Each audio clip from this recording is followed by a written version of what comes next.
오늘도 귀한 저녁 시간에 주님의 전에 나와 함께 예배하는 모든 성도님들에게 하나님의 크신 은혜와 복으로 함께 하시기를 간절히 소망합니다. 최근 서울 도심 한복판에서 일어난 가슴 아픈 사고가 있었습니다.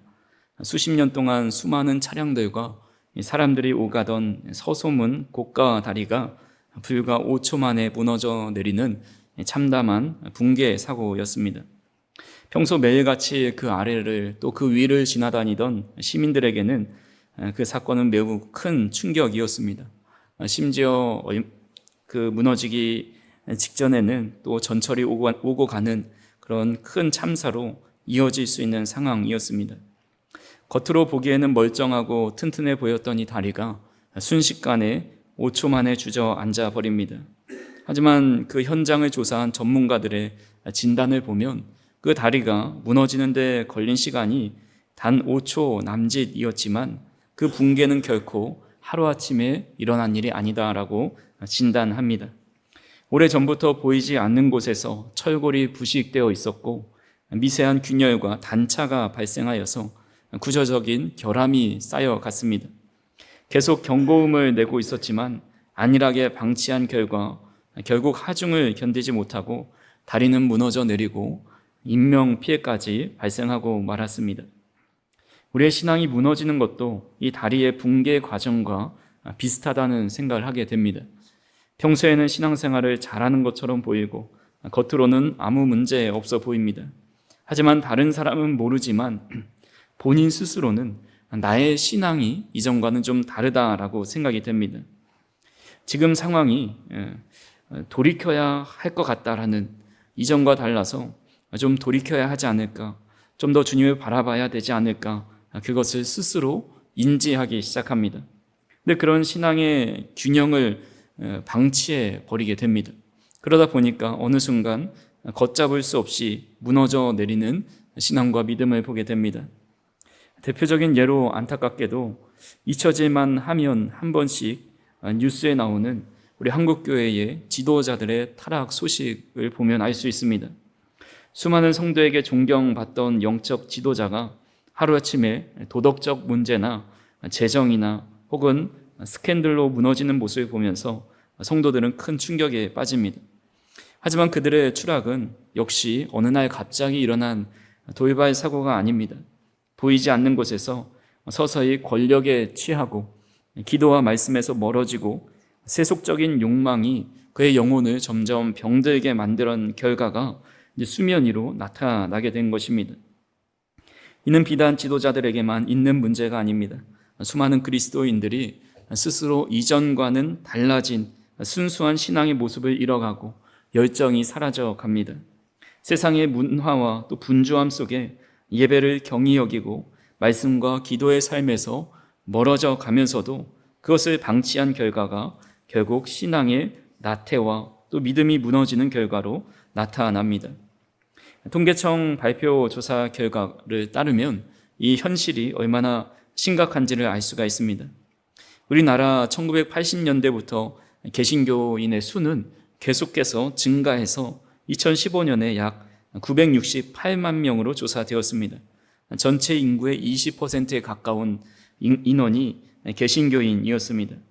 근데 10년이 지난 이후에 목회데이터 연구소 발표에 따르면 지금 현재 한 작년 기준으로 약 700만 명 정도로 줄었다고 보고 있습니다. 무려 260만 명 내외가 줄어든 겁니다. 이 정도의 수치는 1985년도의 개신교인 인구와 비슷한 수준으로 퇴보하였습니다. 특히 교회에 나가지 않는 가나안 성도의 비율이 2012년에 11%에서 2024년도에는 31% 수준으로 증가했습니다. 무엇보다 우리 다음 세대는 10년 전보다 50% 가까이 줄었다라고 보고 있습니다. 믿음을 지키며 살아가던 성도들이 신앙을 저버리고 교회를 떠나는 일은 하루아침에 이루어진 것이 아니라 각자의 삶의 자리에서 영적 균열을 대수롭지 않게 여겼기 때문입니다. 경제가 성장하면서 그 돈의 맛, 또 물질의 풍요를 누리게 되고 세상 문화에 젖어들게 되고 또 안락함과 편안함에 무너지고 결국 코로나에 핵펀치를 맞아서 다 신앙이 무너져 내리고 말았습니다. 오늘 우리가 읽은 본문에 나온 다윗의 모습도 이와 같습니다. 지금까지 우리가 살펴본 다윗은 하나님 마음에 합한 사람이다라고 칭찬을 받고 온 이스라엘로부터 존경받은 왕이었습니다. 그는 물맷돌로 골리앗을 쓰러뜨린 믿음의 용사였고, 또 억울하게 광야에서 도망 다닐 때도 하나님을 붙잡고 살았던 신실한 사람이었습니다. 마음이 편히 쉴 곳이 없고 죽음이 코앞에 들이닥쳐 왔을 때도 하나님을 향해서 시와 찬미를 올려드리면서 하나님을 예배했던 신실한 예배자였습니다. 하지만 오늘 본문에 만나는 이 다윗의 모습은 그동안 우리가 알던 다윗이 맞나 싶을 정도로 전혀 다른 모습을 보여줍니다. 남의 아내를 몰래 빼앗은 것으로도 모자라서 자신의 범죄를 덮기 위해서 충직한 부하를 전쟁터에 사지로 내몰아 잔인하게 살해하는 그의 일생의 가장 큰 첫 번째 죄를 짓고 있습니다. 근데 다윗이 이렇게 타락한 모습을 보면서 과연 그가 하루아침에 이런 죄를 짓게 되었을까라고 생각을 해보면 그렇지 않았을 것이라고 우리는 그동안의 많은 사람들이 타락하는 과정을 통해 유추해 볼 수가 있습니다. 보이지 않는 부식과 균열이 생겨나서 서서히 무너져 갔듯이 다윗의 영혼도 이미 전부터 미세한 금이 가고 틈이 생기기 시작했습니다. 근데 다윗은 그 틈을 방치해 놓았고 오늘 인간으로서는 가장 최악인 죄인 간음과 살인을 저지르고 말았습니다. 즉 다윗이 지은 이 첫 번째 죄는 첫 번째 죄가 아닌 이미 여러 죄들의 결과라 할 수가 있습니다.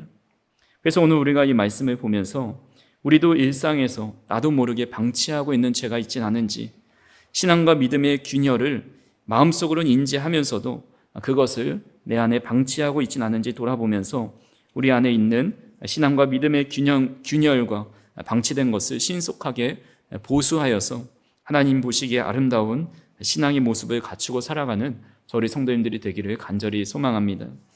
첫 번째로 우리는 영적인 나태함에 빠지지 말아야 합니다. 오늘 본문 1절에 보니까 다윗의 영적인 붕괴가 어디서부터 시작됐는지 알 수 있게 됩니다. 그 해가 돌아와 왕들이 출전할 때가 되매 다윗이 요압과 그에게 있는 그의 부하들과 온 이스라엘 군대를 보내니 그들이 암몬 자손을 멸하고 라빠를 에워쌌고 다윗은 예루살렘에 그대로 있더라 라고 말씀합니다. 당시 이스라엘은 주변 국가와 전쟁을 치르고 있었습니다. 전쟁에서 계속 승리하게 되는데 그로 인해서 국가는 번영을 누리게 되었고 이제는 다윗이 직접 무기를 들고 최전방에 나가지 않아도 될 만큼 모든 병사를 많이 갖추고 있었고 시스템을 또 만들어 놓았고 부하들은 충성스럽고 유능해서 굳이 다윗이 전쟁터에 직접 나가지 않아도 됐습니다. 바로 이 시점에 다윗은 이제 좀 쉬어도 되겠다. 내가 직접 전쟁에 나가지 않아도 이스라엘은 승리할 수 있다라는 생각이 들었습니다. 성경은 마땅히 그가 있어야 할 전장, 그 치열한 영적 전쟁의 자리를 이탈해서 예루살렘 왕궁이 홀로 남아있다라는 사실을 알려주면서 그의 영적 위기가 시작되었음을 암시합니다. 그러한 결과 2절에 보시면 저녁 때에 다윗이 그의 침상에서 일어나 왕궁 옥상에서 거닐었다라고 말씀합니다. 당시 중동은 무더운 날씨 탓에 한낮에는 이렇게 밖에 거리를 돌아다니지 않습니다. 그래서 낮에는 왕궁 안에 있을 수 있습니다. 근데 문제는 저녁 때에 다윗이 그의 침상에서 일어나 옥상을 거닐었다라고 기록합니다. 해가 지는 저녁 무렵까지 침상에 누워 있었다라는 것은 그가 단순히 육체의 피로를 넘어선 영적인 무기력 상태에 있었다라는 것을 암시해주고 있습니다. 경건한 이스라엘 백성들은 하루에 3번씩 하나님을 향해서 기도하고 또 영적으로 깨어 있었습니다. 그렇지만 다윗은 잠에 깊이 빠져 있어서 저녁 때에서야 일어나서 산책을 하고 있는 겁니다. 근데 이런 저녁 때라는 것은 시간적 저녁뿐만 아니라 그의 믿음도 어두운 저녁이었음을 알려주고 있습니다. 전에도 말씀드린 것 같지만 종교개혁자 마틴 루터가 죄에 대해 이런 말을 남겼습니다. 새가 머리 위로 날아가는 것을 막을 수는 없지만 머리에 둥지 트는 것은 막을 수 있다라는 유명한 말을 했습니다. 그러니까 다윗이 왕궁 옥상에서 우연히 목욕하는 여인을 보게 된 것은 그저 머리 위로 날아가는 한 마리의 새였을 수도 있습니다. 즉시로 눈을 감고 고개를 돌려 피했다면 결코 죄로 이어지지 않았을 겁니다. 하지만 하나님과의 친밀한 교제가 사라지고 말씀이 사라지자 다윗은 유혹을 떨치지 못하고 머리에 죄악이 둥지를 트는 것을 방치해 버리고 말았습니다. 과거 전 세계 가전시장을 제패했던 기업은 일본의 소니입니다. 1980년대와 90년대 초반에 소니는 워크맨과 TV로 전 세계 시장을 휩쓸면서 기업의 전성기를 누렸습니다. 당시 소니는 절대 무너지지 않고 계속 승승장구할 것처럼 보여졌지만 그들은 우리의 기술이 최고다, 사람들은 계속 우리 제품만 찾을 것이다 라는 안일한 생각에 빠져 변화하지 못했고 결국 그 자리에 안주해서 도태되고 말았습니다. 반면 소니를 뒤쫓던 삼성전자는 반대의 길을 걸어갑니다. 그들은 어떻게 하면 좋은 품질의 제품을 생산할 수 있을까? 미래 산업의 중요한 것이 무엇이 될까를 고민하면서 모든 것을 다 바꾸고 쇄신해야 된다라고 이야기했습니다. 그 일을 단적으로 보여주는 사건이 1995년에 구미 공장에서 있었던 불량품 화형식입니다. 당시 회사가 어느 정도 성장 가도를 달리고 있었음에도 불구하고 일부 제품에서 불량이 발생하자 이건희 회장은 시중에 판매되는 모든 무선 전화기와 팩시밀리 이런 것들 15만 대를 전량 수거하라고 지시합니다. 그 당시 돈으로 환산하면 무려 500억 원어치에 달하는 엄청난 물량이었습니다. 그리고 직원이 보는 앞에서 그 휴대폰을 다 망치로 부수고 또 불로 태워버리는 화형식을 치르게 됩니다. 작은 불량 하나, 눈에 보이지 않는 미세한 결함 하나 안일하게 넘기지 않았습니다. 그것이 아깝다고 적당히 덮어두거나 타협하지 않았습니다. 근본적인 문제를 완전히 뒤집어 엎고 불태워버렸기에 오늘날 최고의 기업이 될 수 있었습니다. 우리의 신앙의 여정도 가장 치명적이고 위험한 순간은 이 폭풍이 몰아치고 고난 속에 있을 때가 아닙니다. 오히려 모든 것이 내 계획과 뜻대로 잘 풀리고 더 이상 간절히 눈물로 매달려 기도하지 않아도 일상이 아무런 무리 없이 오히려 더 좋은 일들이 생겨날 때입니다.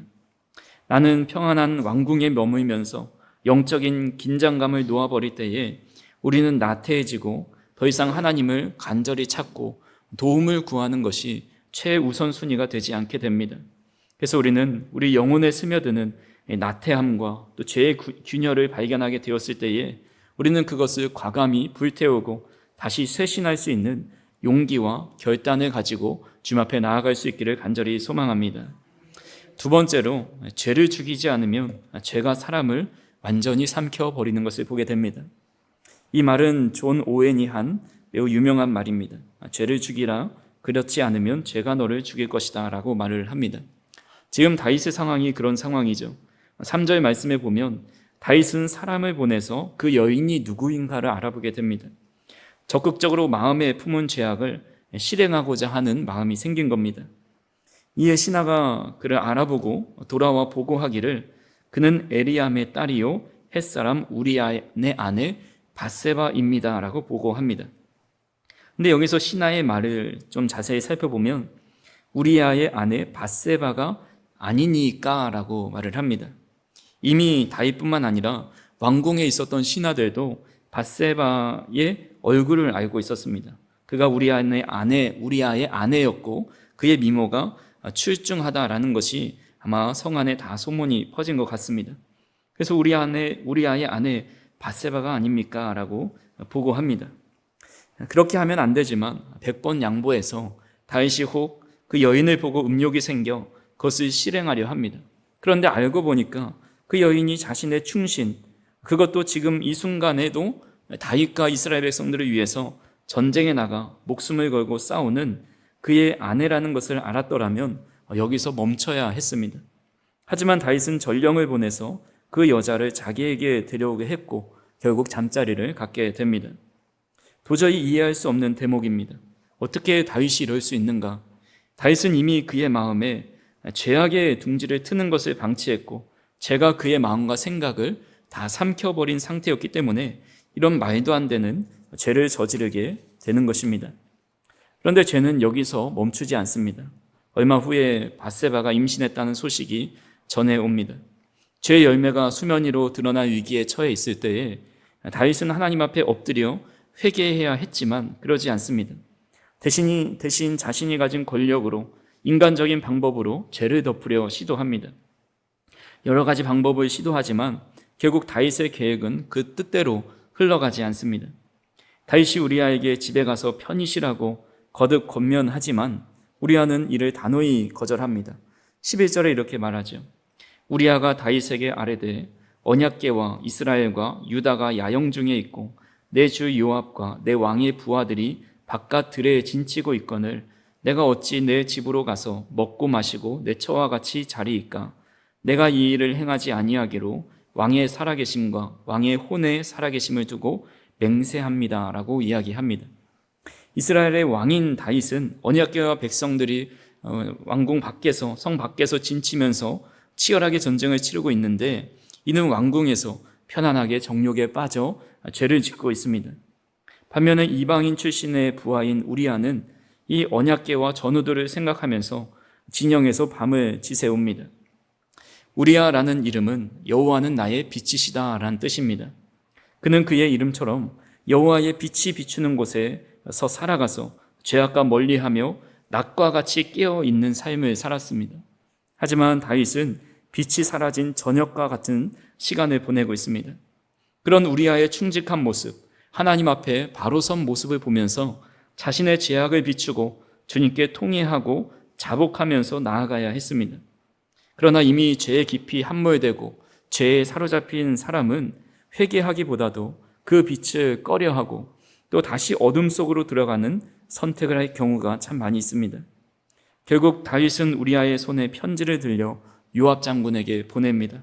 그 내용은 우리아를 가장 치열한 전투의 최전방으로 세우고 너희는 잠시 뒤로 물러나서 그가 맞아 죽게 하라라는 살인교사가 담긴 편지였습니다.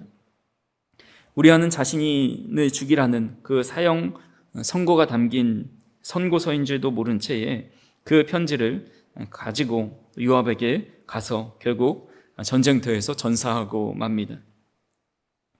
다윗은 자신의 마음에 찾아온 이 작은 정욕의 죄를 초기에 십자가 앞에 내어놓고 이렇게 제거하지 않았습니다. 그 결과 죄가 눈덩이처럼 커져서 충신 우리아를 죽이고 또 밧세바도 그의 영혼을 무너뜨리고 다윗 자신의 영성마저도 죽은 자와 같이 아무런 선한 일을 하지 못하게 만들었습니다. 죄는 한번 들어오면 결코 스스로 나가지 않습니다. 계속해서 또 다른 죄를 낳게 하고 거짓말을 만들어내고 결국 피를 보고 죄에 그 사람을 완전히 함몰시키고 맙니다. 상식적으로 어떻게 저럴 수 있는가라고 생각되는 행동들을 죄에 잠식되어서 아무렇지도 않게 행하며 살아가게 됩니다. 그리고 다윗은 우리아의 장례를 치르고 밧세바를 아내로 맞이하면서 이제 이 문제는 더 이상 세상에 드러날 일이 없다. 완전 범죄를 만드는 데 성공했다고 안도했을 겁니다.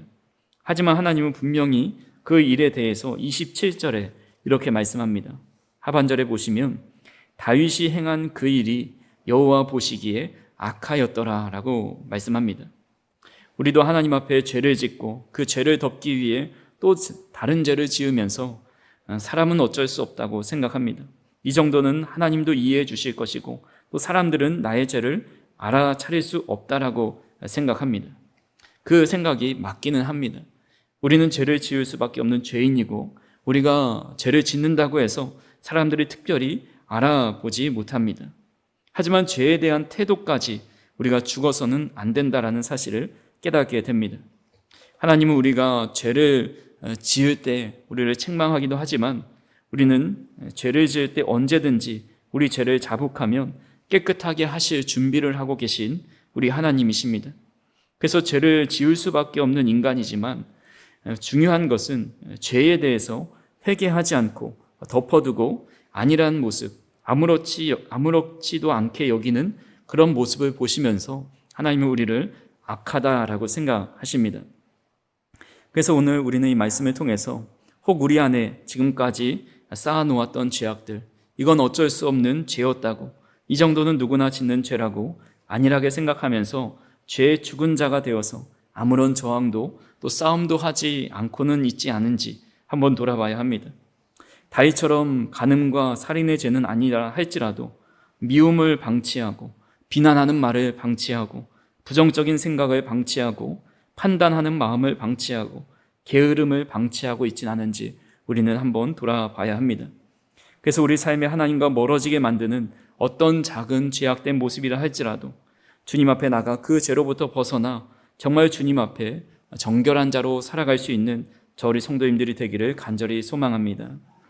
그리고 마지막으로 결국 오늘 본문을 통해 깨닫게 된 가장 중요한 교훈은 아무 문제 없이 평안한 삶, 또 안락한 삶, 아무것도 하지 않아도 모든 것이 형통한 삶이 결코 축복은 아닐 수 있다라는 마음을 가져다 줍니다. 6월 3일에 우리 지방선거를 가졌었죠. 그때 국가기관인 선거관리위원회 내부의 부패나 비리 같은 것이 알려져서 정말 많은 사람들의 마음을 통탄하게 하였습니다. 제가 정치적인 이야기를 하려는 것은 아니고 다만 아무런 견제 없는 세력이 자신들에게 주어진 직권과 권력을 마음껏 사용할 수 있는 환경이 참으로 편안해 보이고 정말 최고의 권력 같아 보일지 몰라도 결국 그렇게 견제 없는 세력은 고인물이 되고 썩고 만다는 이 타락한 인간 본성의 모습을 다시 한번 확인시켜주는 사건이 아닌가 생각을 해보게 됩니다. 그래서 아무런 견제 장치가 없는 환경과 강력한 유혹이 다가오면 언제든지 다윗처럼 우리는 무너질 수밖에 없는 연약한 질그릇과 같은 모습이라는 사실입니다. 그래서 다윗이 보여준 죄악의 모습은 특별하고 예외적인 악인의 모습이 아니라 하나님의 은혜가 멀어졌을 때 우리의 삶에 하나님을 다시 바라보게 하는 그런 삶의 모습이 없을 때 드러나는 전형적인 사람들의 모습이라는 것을 알게 됩니다. 그래서 우리도 우리 삶에 아무런 고난이 없고 늘 평탄하게만 흘러가면 얼마나 좋긴 하겠습니까? 하지만 영적인 관점에서 볼 때 그것은 가장 위험한 상태가 될 수도 있다는 것을 알아야 합니다. 브레이크 없이 질주하는 자동차처럼 우리 영혼의 부패를 막아설 아무런 견제 장치가 없는 것은 정말 위험한 사고가 날 수가 있습니다. 그래서 저도 목회를 하다 보면 정말 평안하게 교회가 날로 든든히 세워져 가고 정말 아무런 어려움 없이 부흥하고 발전하고 정말 평안하면 참 좋겠다라는 마음으로 늘 기도를 합니다. 근데 그런 삶이 계속되면 과연 어떻게 될까라는 생각을 합니다. 성도의 어려움을 보았을 때에 그것을 놓고 더 간절하게 기도하게 되고 교회가 어려움에 처해 있을 때 그 문제를 놓고 더 하나님 앞에 엎드리는 모습을 보면서 과연 우리 삶에 늘 모든 것이 잘 되고 모든 것이 걱정과 근심이 없고 모든 것이 형통한 것이 과연 정말 하나님의 은혜일까를 우리는 다시 한번 생각해 보아야 합니다. 그래서 우리의 그런 의미에서 우리 삶에 찾아오는 고난과 아픔은 죄악을 향해 달려가는 우리의 걸음을 멈추게 하고 다시 주님께로 돌아오게 하고 정말 주님만 의지하게 하고 최우선순위에 하나님을 두게 하는 가장 강력한 영적 견제 세력이 된다라는 사실을 우리는 알아야 합니다. 고난의 한가운데서 비로소 참 소망 되시는 주님을 온전히 바라보게 되고 거룩한 주님을 바라볼 때에야 내가 지금 얼마나 잘못된 길로 걸어가고 있는가를 다시 한번 깨닫게 됩니다. 사도 바울조차 자신의 내면을 깊이 바라보며 이렇게 고백합니다. 같이 한번 로마서 7장 24절의 말씀을 읽어보겠습니다. 오호라 나는 곤고한 사람이로다. 이 사망의 몸에서 누가 나를 건져내랴. 아멘. 그 위대한 사도조차도 자신의 부패함, 인간적인 죄악을 향해 가는 모습을 탄식했다고 한다면 하물며 우리는 얼마나 더 연약하고 쉽게 무너지는 존재이겠습니까? 그렇게 매일의 삶 속에서 우리의 연약함을 주님 앞에 날마다 솔직하게 가지고 나아갈 수 있기를 바랍니다. 나는 부패한 본성을 지닌 연약한 존재이오니 나의 삶에 주님만 바라보게 하여 주옵소서. 때로는 정말 주님을 간절히 찾게 하는데 고난을 사용해서라도 늘 주님을 바라보고 깨어있는 자, 낮에 다니는 자, 주님 앞에서 나의 삶을 비춰보고 다시 한번 고난 앞에서 주님을 온전히 신뢰하는 자가 되게 도와달라고 늘 기도하는 저와 우리 성도님들이 되기를 바랍니다. 그리하여서 저와 우리 성도님들이 오늘 다윗을 바라보면서 하나님께서 생각하신 이 사람이 참 악하다라고 생각하신 것이 아니라 우리를 바라보실 때 이 사람은 내 마음에 합한 자다라고 말씀하시는 그 주님의 음성을 들으며 살아가는 아름다운 신앙의 모습으로 살아갈 수 있는 저희 성도님들이 되시기를 주님의 이름으로 축원합니다. 사랑과 은혜가 풍성하신 하나님 감사합니다. 오늘도 우리의 마음과 생각을 조율하여 주시고 다시 한번 새롭게 보수하시기 위해 우리를 불러주시니 감사합니다. 우리 가운데 수많은 유혹과 시험 속에서도 늘 깨어 있어서 낮에 행하는 자와 같이 행할 수 있도록 인도하여 주시고 무엇보다 우리의 삶의 편안함과 안락함에 취해 영적인 나태함에 빠지지 않을 수 있도록 우리를 늘 깨워주시고 하나님을 향해 나아갈 수 있도록 인도하여 주시옵소서. 때론 우리 삶에 찾아오는 고난을 통해 더 주님을 바라볼 수 있도록 인도하여 주시고 이 고난조차도 주님께서 이끌어 주시는 선하신 은혜임을 우리가 날마다 믿음으로 고백할 수 있도록 인도하여 주시옵소서.